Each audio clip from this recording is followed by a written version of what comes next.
Hello and good evening. You're watching Super 6 on India Today. I'm Akshita and Nandagopal, and this evening, while we'll be getting you a roundup of all that's coming in from South India, the big stories, our focus is going to be on what's happening in Karnataka. You've heard it endless times that there's going to be some sort of rejig on the cards, a leadership change in Karnataka.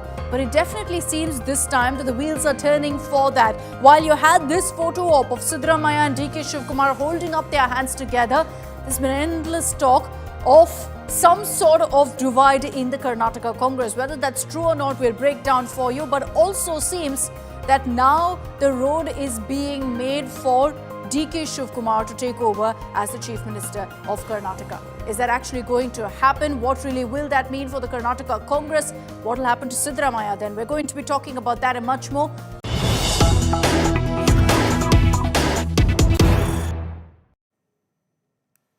Amid all of the political buzz in Karnataka, Chief Minister Siddaramaiah has now spoken out, taking to social media in a long post.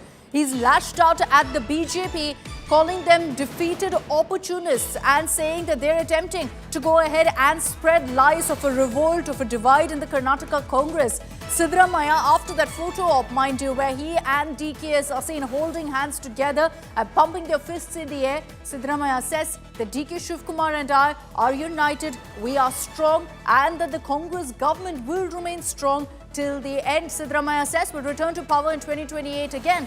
But mind you, nowhere in that post does Siddaramaiah say, I will remain the Chief Minister till the end of the term. He says we're together, there's no question of a divide, but at no point is Siddaramaiah clearing the air over whether there's going to be a CM change. Instead, the Karnataka Chief Minister says there's no revolt, DK Shivakumar and I are strong, we're united. So while he's dismissed reports of a revolt, not necessarily at this point suggesting that he will remain the Chief Minister till the end of the 5 years, hinting perhaps that there is a possibility of that 50-50 decision coming to the fore, meaning that for 50% of the duration of that term, you'll have Siddaramaiah as Chief Minister, and then for the next 50% of the time, it will be DK Shivakumar. Sagai Raj is joining us live from Bengaluru with more details on this. Sagai, clarity from Siddaramaiah where he says that, look, there's no question of a revolt, we're all one, we remain united, but no clarity on whether there's going to be a CM change.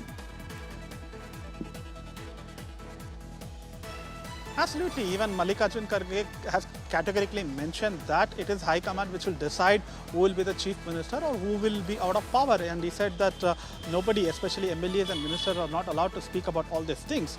And the decision is not being made on the streets of Bengaluru, or it will be made in the High Command, and the High Command will decide on the same.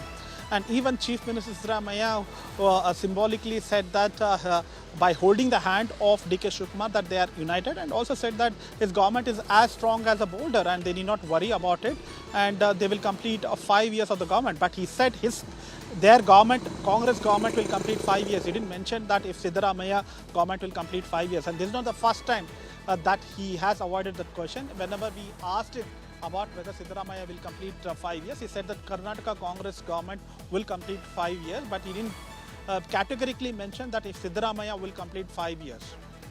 Okay, thanks very much, Sagai, for joining us with those details. The indication is that, look, there's going to be no revolt. If there is going to be a change in who the CM will be, it looks like it will happen rather smoothly, or at least that's the messaging here by Chief Minister Siddaramaiah. Siddaramaiah has reassured public that he and his deputy at this point, DK Shivakumar, remain on good terms.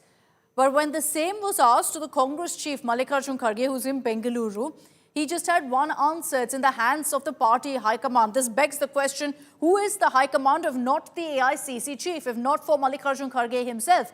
The Congress chief says the high command will decide. And that leads to questions on whether Mr. Kharge here is just the rubber stamp president of the Congress, and that it's actually the Gandhis who take all of the decisions in the party. Details in our report, including what Kharge said.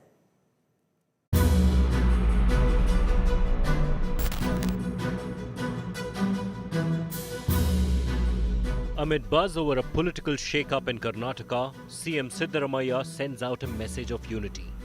The CM and his deputy DK Shivakumar posing for the cameras, rejecting reports of divide between the two. ನೀವಿಬ್ರು ಜೊತೆಯಲ್ಲಿ ಚೆನ್ನಾಗಿರ್ತೀರಾ ಅಂತ ಯಾಕಂದ್ರೆ ನಾವು ಇಬ್ರು ಚೆನ್ನಾಗಿದ್ದೀವಲ್ವಾ?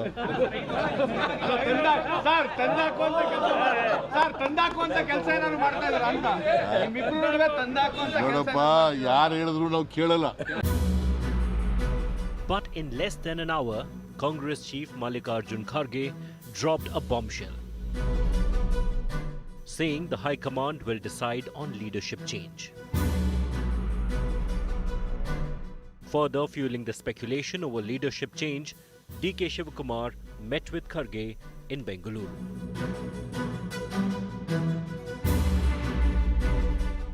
That is in the hands of High Command.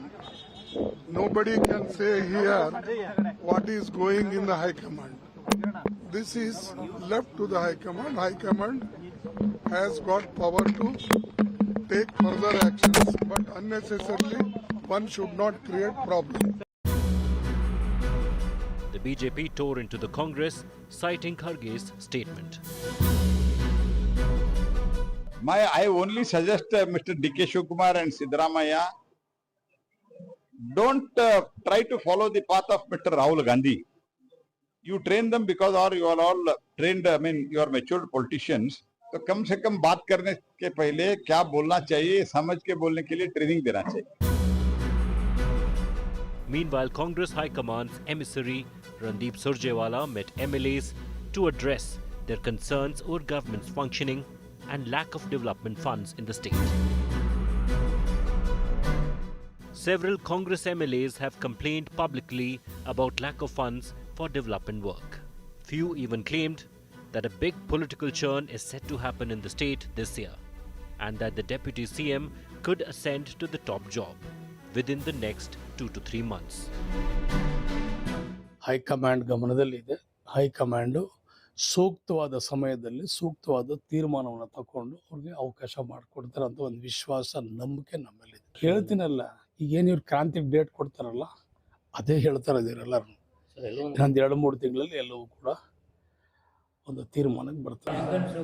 6 ತಿಂಗಳ time ಹೋಗಿದೆ, ಕಡಿಮೆ ಏನಲ್ಲ. ಇದು ನಾನೇ ಸ್ಪಷ್ಟವಾಗಿ ಒಪ್ಕೊಳ್ಳಿಲ್ಲ ಅಂದ್ರೆ ನಾನು ತಪ್ಪಿತಸ್ತಾಗ, ಇದು ಸರಿಯಾದದ್ದಲ್ಲ. ಯಾವುದೇ ಸರ್ಕಾರಗಳು ಒಂದು ಹೇಳಿ ಒಬ್ಬ ಸ್ಟ್ರೈಕ್ನಿಂದ ಎಬ್ಬಿಸಿದ ನಂತರ 6 ತಿಂಗಳವರೆಗೆ ಡಿಸಿಷನ್ ತೆಗೆದುಕೊಳ್ಳದೆ ಇರುವುದು ಸರಿಯಾದ ಕ್ರಮ ಅಲ್ಲ.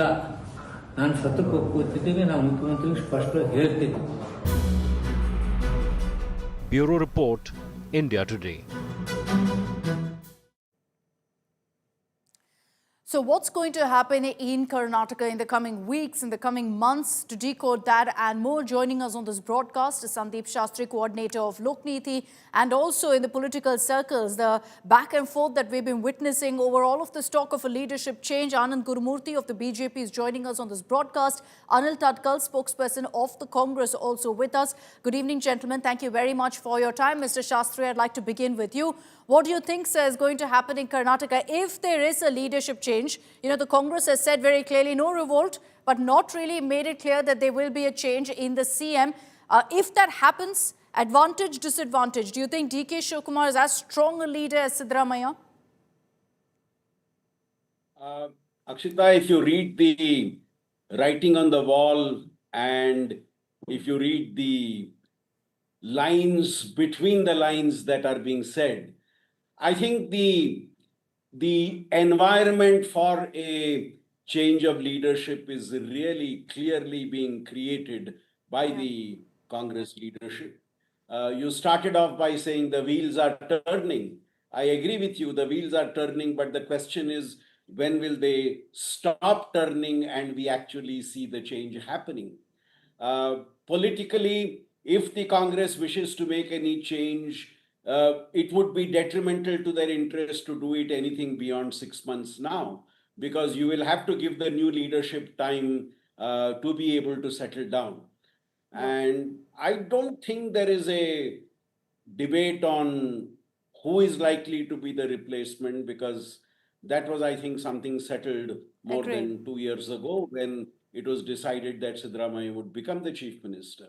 And the fact that Mr. Siddaramaiah has openly said that this is his last stint in power, I think any change, this seems to be the right moment, and all the signals you are getting including Mr. Kharge saying that the High Command will take the final call. All these, as I said again, read between the lines, read the writing on the wall. It seems to suggest that the moment of change may not be too far away. Mr. Shastri, having said that, at this point, Siddaramaiah is indulging in these very active photo ops where he's holding up DK Shivakumar's hand in triumph to send out a message, we're united. Do you actually see that happening if there's a leadership change? Do you think Siddaramaiah will sit back and say, hey, look, it's DK Shivakumar's turn in the limelight to be the chief minister? You see, holding up the hand is very much a symbolic gesture for public consumption, but ultimately there would be a lot of backroom negotiations, there would be a lot of political bargaining, and Mr. Siddaramaiah does know that if there has actually been a decision at the start of the term for a midterm change, he would be somebody who is anticipating that. Though, of course, there have been several moments when it was said that the whole term would have one chief minister.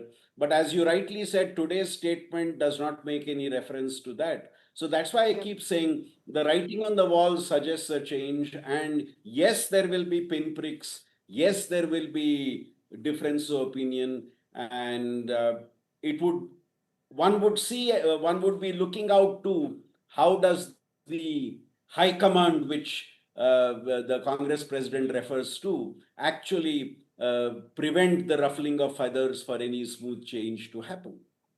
Okay, Mr. Anil Tatkar, opening comments from you, sir. Seems to be a given right now that there is going to be a leadership change. I hope from the messages we've received, you're not going to deny that at this point in the broadcast. But who's going to take the call? I think everyone's asking right now, if the AICC president, Mr. Kharge, is not the high command, then who really is? Is this an admission that it's only the Gandhis essentially decide, who will be the chief minister in Karnataka? See, we have to look at from the two prospects. One is from the legislators' prospect. The other one is from the High Command's prospect, as we are a national party.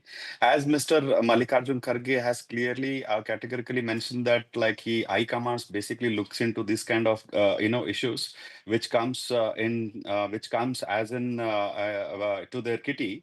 So what Mallikarjun Kharge was clearly mentioning, it is a decision which will be done by the High Command with the CWC members along with the Gandhi family. Of course, there is a contribution of the Gandhi family from last 75 years for this particular party. At the same time, there is a CWC members. At the same time, there is a Congress president who basically takes a collective decision when it comes to the final decision. But end of the day, the legislators who are being elected by the people of the state will tell who is the next leader that they basically belong to. Right now, there is no discussions which is happening in the house of the Congress, but these kind of issues are basically either coming from the selective members of the legislators or from the oppositions or from the media houses. Of course, for every point like today, I think the press meet of Mr. Sri Siddaramaiah and Sri DK Shivakumar has clearly given an indication what is that our state leader is looking like, and it is very clearly that Siddaramaiah and DK Shivakumar holded their hands and told that the entire public that we are united together and we will be united together until to the last minute of this government. So as of now, there is no issues as far as the state team is concerned. So it is just a rumors which is coming in the system as of right now. You say media houses, but the reality is, you referred to the message from Mr. Siddaramaiah. It was very easy for him to come out also with a clarification saying, look, we'll complete 5 years with me as the chief minister. There's a reason perhaps he didn't put out that comment. Anand Gurumurthy of the BJP is also with us. Anand Gurumurthy, what do you make of what the Congress says? They say that, look, there's a whole lot of speculation, but let's be clear that we're one, we're strong, we're a united force. See, first of all, I want to make one clarification here. It is Mr. Firoz Gandhi's family, okay, which is being referred to here.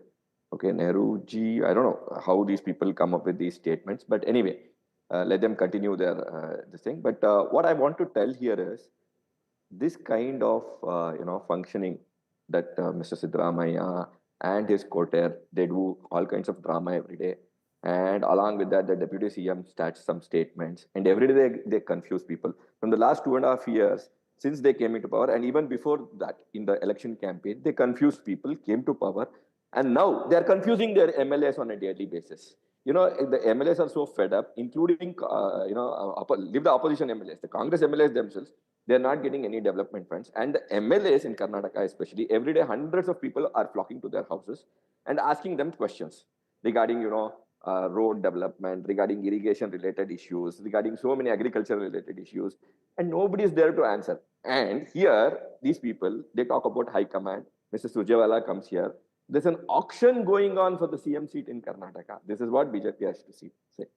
Okay, and we are fed up. No, what are you leveling that allegation on? What are you basing it on to say it's an auction that's going on right now? Mr. Surjewala comes here and then, discusses how well they are going to, feed the party at the central level. As he said, Mr. Firoz Gandhi's family or something like that. They will decide, okay, this man will get the chief minister's spot. It's not the Karnataka Congress MLAs who are deciding who their chief minister will be. It's not Karnataka Congress MLAs who are telling what kind of benefits the people will get to their doorstep or how the assembly constituencies will develop. It's only somebody sitting there in Delhi who's pulling the strings for their own benefits and, sucking blood from Karnataka people. That's what they're doing. That's what Congress is good at, and that's what they're doing. Whoever becomes the chief minister, okay, it doesn't matter to the people now because they're fed up with Congress in Karnataka. Okay, Anil Tadkal, your response to the point made by the BJP on governance taking a hit. For the last months, I would say, we've seen all of this talk of a tussle between the chief minister, between the deputy chief minister and the chief minister, of factions being made within the Karnataka Congress. And so there have always been questions about whether governance has been taking a backseat in all of this power tussle that's been going on. I would like to clearly tell my friend Mr. Anand that, it is the Mr. Etnal from the Bharatiya Janata Party who has been tendering the CM seat when they were in power for 2,500 crores. There is no discussion of money or there is no discussion of any of these kind of activities which is being told by Mr. Anand, who is my dear friend. But I would like to very categorically tell this is the only state in the entire country today who is actually selling out nearly about 58,000 crores for the first time direct benefit schemes to the government of for the state of the people. So here I would like to tell that today the BJP are living in the illusion that they are sitting in the they are telling that the Congress government is not being able to do far, or probably they are relying on their high command. I would like to ask one simple question to Mr. Anand. Today, whatever the BJP today the BJP at least has 6-7 powerhouses. If you look at Vijayendra is one powerhouse that is with his father, and Mr. Prahlad Joshi is another powerhouse who is sitting in the Delhi and doing a lobby for the state power. And there is another power which is from the RSS, which is trying to pull back Mr. Vijayendra. And there is another power from the center where Mr. Amit Shah and Narendra Modi is basically heading the show. And there is one more power where there is a mix of power with power, that is Mr. Santosh Ji, as well as how does all this cater to government? I'll give you a chance to respond. Just hold on. I will come back to where yeah. So what I'm trying to tell you is today they are under the confusing state.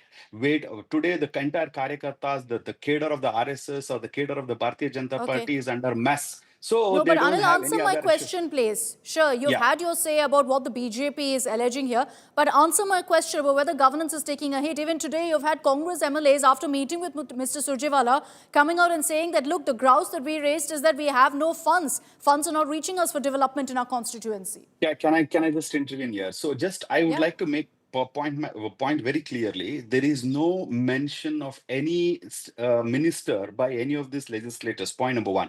Point number two, they were very clearly saying that. Hello, am I audible? Go ahead. We can hear you. Yes, we can hear you. Please tell us everything about the administration. We love to hear. So what they basically maintained, there was some sort of an issue from the officers, and wherein they wanted to get clarified. And today Mr. Surjewala is on a regular routine work. He comes every 6 months once and try to understand where exactly there is a loophole in the system from the legislative point of view, at the same time at the minister point of view. So he's in a regular process who is doing a regular correction. But what we are trying to tell you is we are the only state in the entire country which is giving such a high amount as a direct. That is not administration. That is a direct benefit transfer.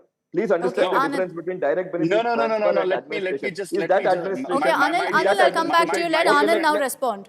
Okay, Anand, go Mr. ahead. Anil, that is not even, what you're talking about is direct benefit transfers. Every government across the world does that, okay? But what I'm talking about is the Show me one administration. For government example, which wait, is Mr. shelling out Anil, please, 58,000 crores. No, no. please, okay, please. From the national government also, many schemes are there. Every government No, does but that, the okay? national government transfer Please, to Anil, contribution don't what waste we time. give. Let me ask you a One at question a time, over there. please. National Anil, just government hold on. doesn't Let come from Anand money finish which his is point, being then we'll come generated across through to you. national Hold on. Nobody government. will be able to Hold on. understand what either of Today you we are are saying. the second Gentlemen, hold largest on. state which Since is you are not distributing understanding the the question, GST I'll ask money you. to you. Wait a second. Anil, Wait a please second. hold I on. will tell you. Anand, respond. Anil, wait a second. Tell us about the road conditions in Bangalore. Tell us about the issues that farmers in Karnataka are facing due to heavy rainfall. Tell us about the coastal area, the land drifts that are happening and what the government is doing. Where is the governance model in Karnataka? Nobody knows. In fact, as the Deputy Chief Minister and as Bangalore in charge, Mr. D.K. Shivakumar himself has told many times there's no money for anything. As Home Minister, Mr. Parameshwar has clearly told that even there is a diesel shortage sometimes in police vehicles. That is the kind of thing. Rapes are happening, murders are happening, bodies are getting thrown into BBMP vehicles overnight, and nothing is happening. Everywhere the police, has become, the police stations have become revenue officers or Anand, some kind of real estate brokerage Okay. centers. You are Okay, not in where Uttar is the Pradesh or Bihar. administration? Hold You are on. in Anil, just Karnataka. hold on, Anil, please. hold on. Anil, hold on. Nobody Okay. can hear you if we speak over each other. Anil, basically all these are administrative defects because of infighting in your party and because of, making your Okay. some family happy, okay? With money or some Okay. kind of Anil, thing, quick okay? response. Anil, quick response, and then I want to bring in Mr. causing so much of Shastri. disturbance. Anil, respond. I would like to tell Mr. Anand that Anand is not living in Bihar or Uttar Pradesh, wherein there is this kind of situation is not arrived at, and this is So the you are state going to wherein make it Bihar or Uttar Pradesh and then only leave it. no, we are not making it. You people have You want already to make done it like Bihar that. and Uttar Pradesh. Let me tell you. Okay, now I'm going to Let me tell press you, my dear pause friend. on Let me this. tell you. Yeah, I'm going to press pause on this political fight. Before I bring in Mr. Shastri, I'd like to just take a look right now on whether we're going to be seeing infighting playing out if there is a leadership change. Take a look at really what Team Siddaramaiah versus Team DK Shivakumar looks like. This is within the cabinet of the ministers. Now, mind you, there are many ministers right now who are neutral, in the sense who are okay with whichever way this goes and will essentially go with whichever way the high command goes. But there are some leaders who are clear loyalists in the cabinet. In Team Siddaramaiah, you have ministers like Mahadevappa, Satish Jarkiholi, Dinesh Gundu Rao as well. These three ministers are known to be loyalists to Chief Minister Siddaramaiah. So if there is a change in leadership, will they be okay, or will they be even removed from the cabinet because of their loyalty to Siddaramaiah? Under DK Shivakumar, if you look at the list of ministers who are clearly on his side, who've been batting for him, Lakshmi Hebbalkar is one of them. You have also Shivanand Patil as well as D. Sudhakar. These are names who we've identified as pure, staunch loyalists who've perhaps also reached the level they have because of help from their leaders, Siddaramaiah, in some cases DK Shivakumar and others.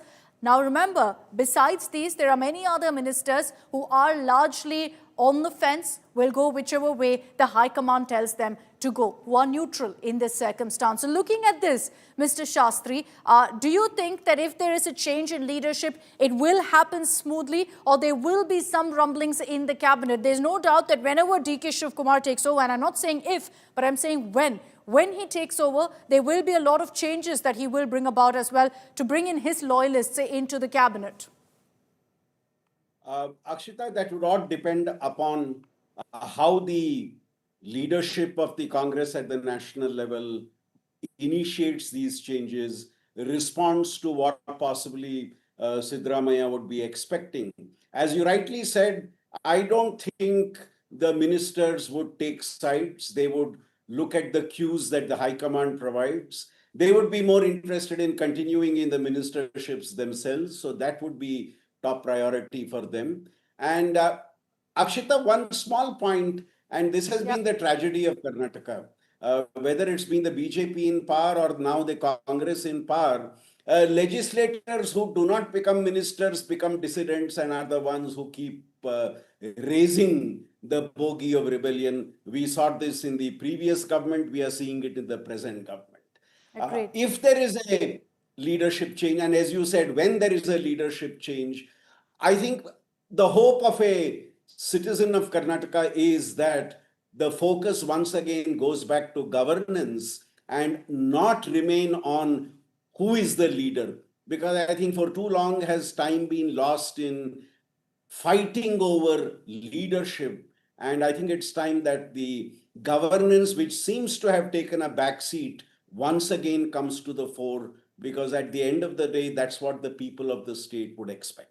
And I hope both Anand and Anil are listening to this, because this is what the Bengalurian wants. This is what every person in Karnataka wants. Anand, you know, as much as right now you're talking about indecisive leadership, governance taking a hit, many would point fingers at the BJP as well, saying this is exactly what governance in the BJP also look like, with challenges in the leadership.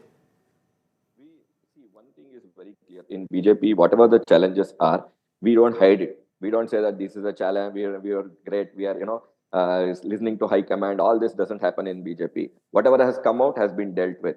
And whatever will come out in the coming days also, it will be out for the people to see. And we as a party, we believe only in one thing. If somebody is elected as a president, as long as we are a karyakarta of the party, we have to stand with the president, unless and until there is a change in the party stand. Now, again, all this doesn't come into Congress kitty itself. Okay, they run the show in a very different way. They elect somebody like Surjewala, who doesn't even know Karnataka well. He comes here, he decides everything for Karnataka people, and they call that administration. And they say that MLAs don't even have a say. That's why MLAs are questioning them. And still, Congress spokesperson or anybody you talk to, anybody in Congress. In fact, if Mr. Siddaramaiah has to answer in the assembly, he clearly says, if Siddaramaiah or D.K. Shivakumar ji, they clearly tell that we have 134 seats. We will do whatever we want. Who is there to question? BJP can't question us. JDS can't question us. People of Karnataka can't question us. Even our own Congress MLAs can't question us. This is how they are running the show in Karnataka. And I don't think, if Anilji is telling, I am in some kind of a heaven and I don't see the actual practical things, I think he has to relook at what his administration is doing and how far the Karnataka state is falling behind other states because of the bad administrative things. No, you're saying Karnataka is falling behind. Give us details, Anand. How is Karnataka falling behind? See, number one, if you see, if you see this thing, 3 lakh crore budget is what Siddaramaiah ji presented in last April. Okay, and if you see the kind of budget they present and the way things are getting done, roads very poor. Whatever comes under state administration, horrible. Okay, then coming to the revenue department, they came up with something called as an e-Khata. Everywhere people are under confusion and people have to deal with some agents. They have to pay money and get things done. Then any kind of benefit scheme, there are long queues where agents are there who will take money from people and then put you into a scheme. Any scheme, Grolakshmi scheme, this scheme, that scheme. Then coming to the free buses scheme that they have introduced. Free buses scheme they introduced, but you see the number of buses have come down because there's no maintenance of old buses, because of which school students, college students who have to go around, there are small villages from where people go to the towns to colleges and schools. They're not able to even reach there.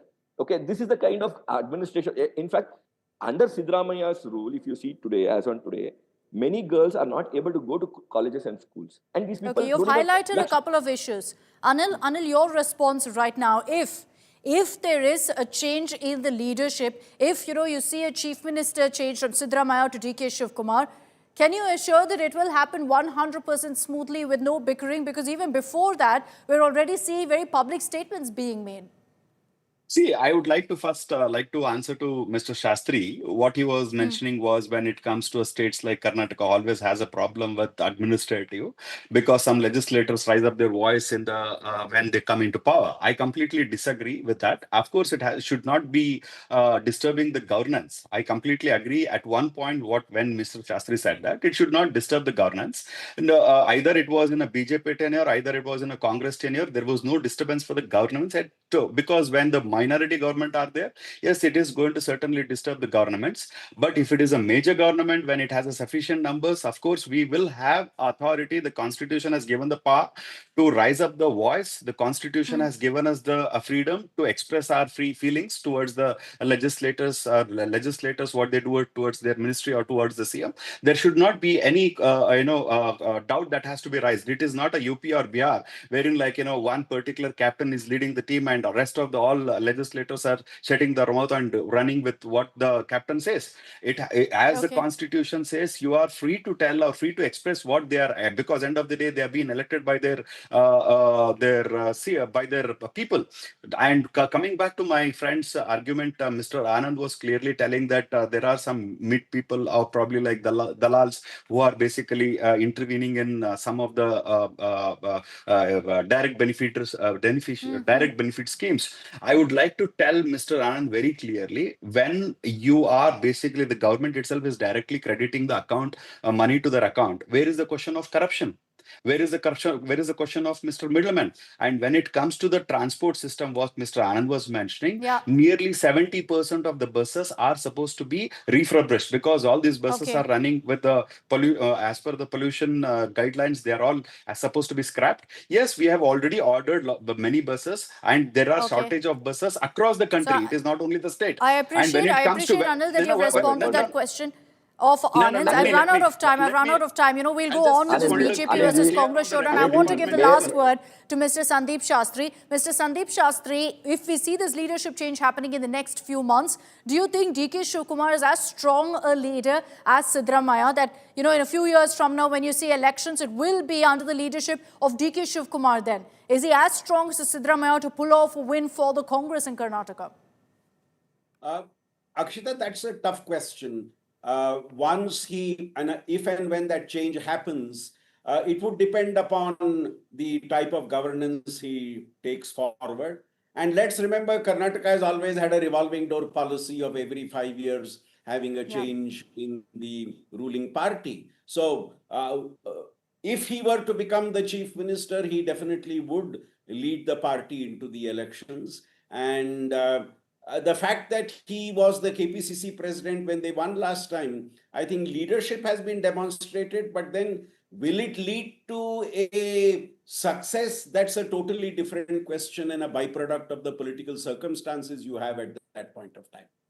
Okay, so we'll see what plays out. Coming weeks, coming months are going to be very, very interesting in Karnataka. Thank you, gentlemen, for joining me on this broadcast. Mr. Shastri, Anand Gurumurthy and Anil Tadkal, thank you very much for your time here on India Today. Let's cut across to breaking news that's coming in from Telangana now.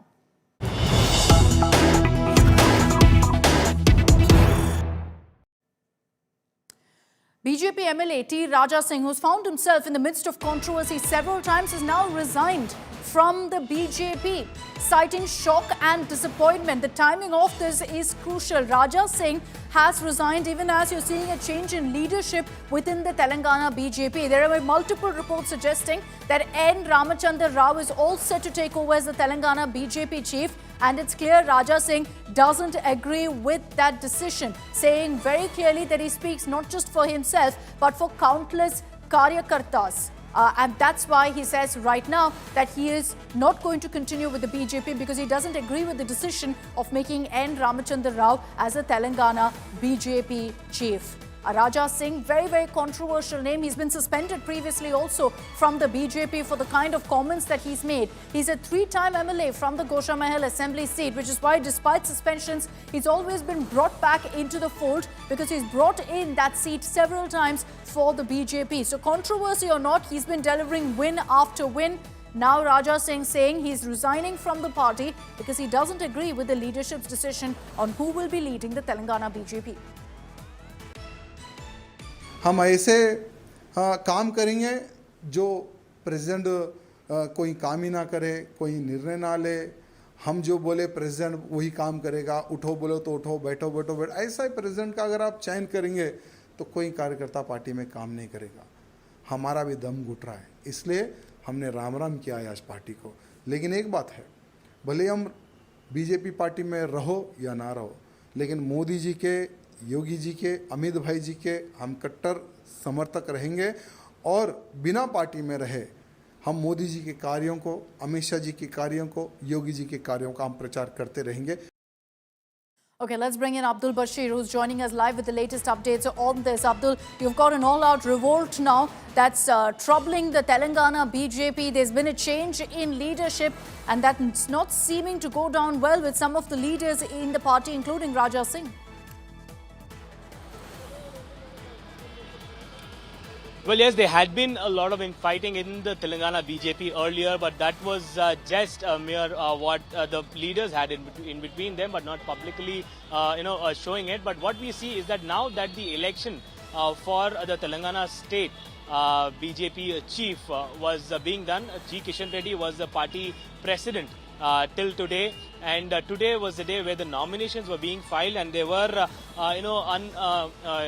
unconfirmed information that N. Ramchandra Rao will be given the party president's position in the state of Telangana. Now here, party president position in Telangana to N. Ramchandra Rao is what is concerning to T. Raja Singh, is what he said. He had written a letter to G. Kishan Reddy stating that he is going to resign from his primary membership of the Bharatiya Janata Party, and also asked the speaker to inform. And this is where he mentioned that he cannot compromise with the ideology of Hindutva. He will be working for it.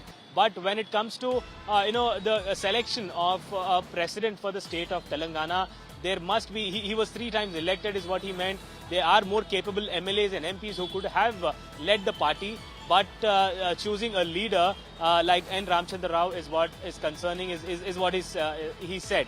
So here, okay, so this is based on, of course, reports suggesting that N. Ramchandra Rao is going to be the next Telangana BJP chief. Tomorrow is when that formal announcement will be made. But even before that, T. Raja Singh has said very clearly what he thinks about this churn and says he doesn't agree with the decision. Thanks, Abdul, for joining us with those details. Tomorrow will be a very, very interesting day in Hyderabad as the official announcement is expected to be made.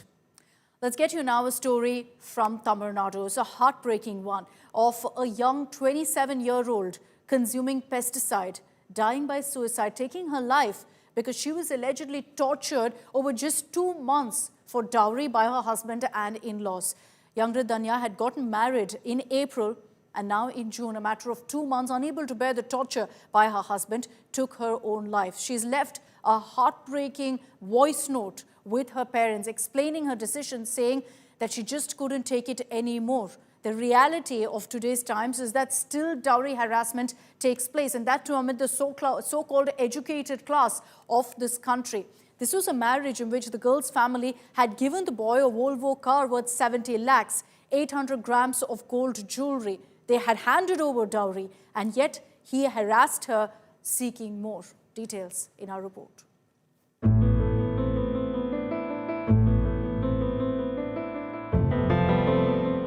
In the 21st century, an age of space travel and AI, women are still being driven to death over age-old dowry demands, proving that progress means nothing when patriarchy still rides the rules. A horrifying story has emerged from Tamil Nadu, where a young woman just months after her wedding was driven to death, taking her own life after being harassed constantly for dowry. This picture of Ridhanya on her wedding day, happy, content with her husband Kavin Kumar. This picture is from April, and 2 months later, she's taken her life. What was meant to be the beginning of a new and wonderful life turned into a nightmare, and ultimately Ridhanya consumed pesticide in her car and ended her life. அவங்க அப்பா அம்மா கவின் இவங்க எல்லாருமே plan போட்டு தான் எனக்கு கல்யாணம் பண்ணியிருக்காங்க. அவங்க கொடுக்குற மென்டல் டார்ச்சர் என்னால் தாங்க முடியல. உடல் ரீதியாகவும் என்னால் அவங்க கூட உண்மையாகவே இருக்க முடியல. ரொம்ப டார்ச்சராக இருக்குது. டெய்லியும் மென்டலி என்னை அசால்ட் பண்ணுறாங்க. ஃபிசிக்கலாக ஈவன் டார்ச்சர் பண்ணுறா. என்னால் இதுக்கு மேலே இந்த வாழ்க்கையை கண்டினியூ பண்ண முடியும்னு தோணலை. என் உலகமே நீங்களும் அம்மாவும் தான். நீங்களாம் என்னை பற்றி கண்ட கனவும் வச்ச ஆசையும் எதுவுமே நிறைவேறல. ஆனால் என்னோட கடைசி மூச்சோட நம்பிக்கை நீங்கள் மட்டும்தான். ஆனால் உங்களை ரொம்ப நான் நோகடிச்சிட்டேன். ரொம்ப என்னால் நீங்கள் காயப்பட்டீங்கன்னு புரிஞ்சிருச்சு. உங்களால் வாய்விட்டு சொல்லவும் முடியல. அதே சமயம் என்னை இப்படி பார்க்கவும் முடியல. என்னால நீங்க படுற வேதனை எனக்கு புரியுது. என்ன மன்னிச்சிருங்கப்பா, என்ன மன்னிச்சிருங்கம்மா. அவ்வளவுதான், முடிஞ்சு போச்சு எல்லாமே. நான் போறேன்.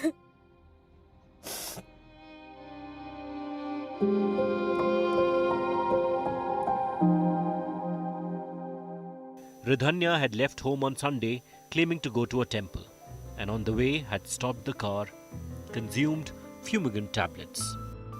Shockingly, Ridhanya was harassed despite her family handing over 100 sovereign, about 800 grams of gold jewellery and a Volvo car worth 70 lakhs as dowry.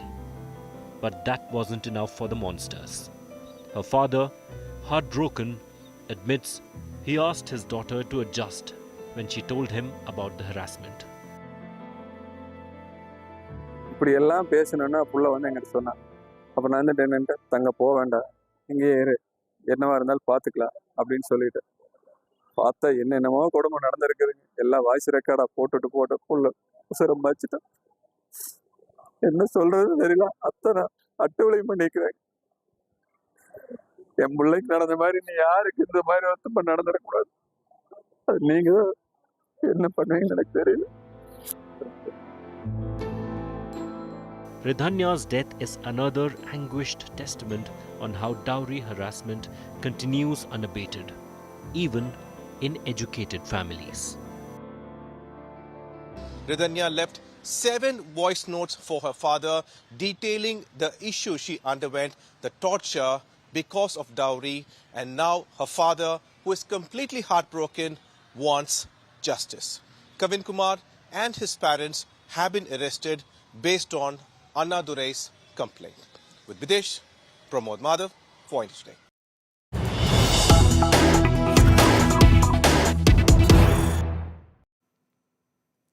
And let's also get you the latest updates on the probe into the custodial death, the alleged custodial death in Tamil Nadu.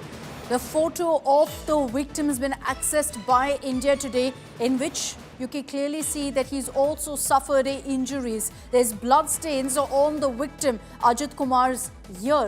This was a temple guard who was accused of gold theft and taken into custody, allegedly then beaten to death by the Tamil Nadu police. He was detained on Friday.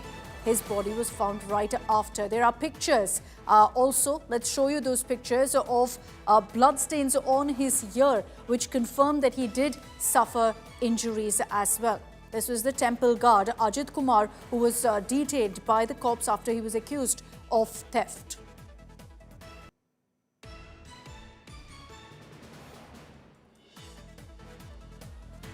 Chief Minister M.K. Stalin, meanwhile, in light of what's happened in Sivaganga of this alleged custodial death, has also held a review meeting and has warned of stern action against those involved in lock-up deaths. Chief Minister Stalin has sent across a clear message to the police that while ensuring swift action, they must also ensure that there is no question of deaths taking place in custody. Let's also get you all of the political reactions that have come in on this.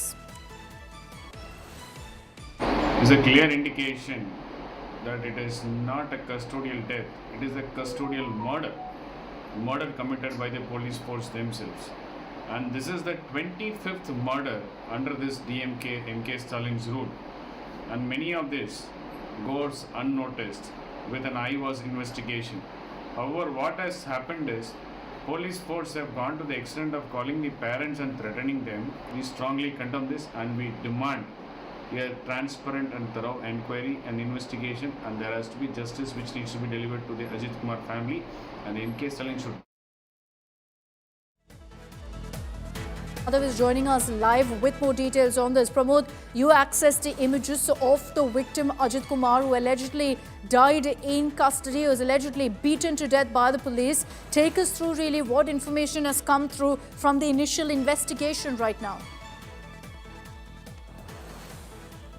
Akshita, it's a very serious matter because most of the information is either being filtered or not even coming to the public forum for now, because this occurred on Friday and the only account we have so far is the brother, because police forces have not even released a statement on this matter so far. We do not have an FIR report, we do not have any preliminary autopsy report yet, because everything seems to be somewhere somehow stopped. But amidst all this, the Chief Minister has also held a review meeting where he has issued a stern warning against any kind of cop who's involved in such kind of activity. However, the matter has also reached Madras High Court, the Madurai bench, where AIDMK legal wing has approached stating that it should be taken as a suo motu petition, but court wants to hear the case tomorrow. AIDMK has claimed that so far 24 deaths have occurred in the past 4 years. The court has questioned why Ajit Kumar was detained in such manner. Was he a terrorist? That's the question that was put forward. And amidst all this, now we have an image where it shows blood stains on the persons right here, which was also confirmed by the brother. Even though there are so many information about several marks or injuries on the body, no concrete information as per the reports is out yet. But this is a confirmed image that shows blood stains on the persons right here, and this needs proper detailed investigation, Akshita. Thanks, Pramod, for those details. Let's get you all of the images of the monsoons that are wreaking havoc in states like Himachal Pradesh and Uttarakhand, bringing normal life to a standstill. Here are some of those images.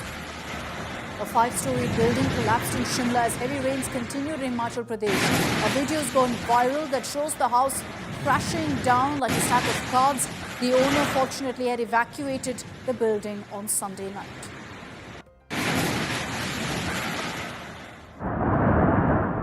Traffic has come to a standstill after the Badrinath-Rishikesh highway was blocked due to a landslide. Heavy rainfall continues across several districts in Uttarakhand, forcing passengers travelling to Badrinath, Kedarnath and Hemkund Sahib to stop at safe locations. In Uttar Pradesh's Hapur district, 2 health services were paralysed after a government hospital was submerged due to heavy rainfall.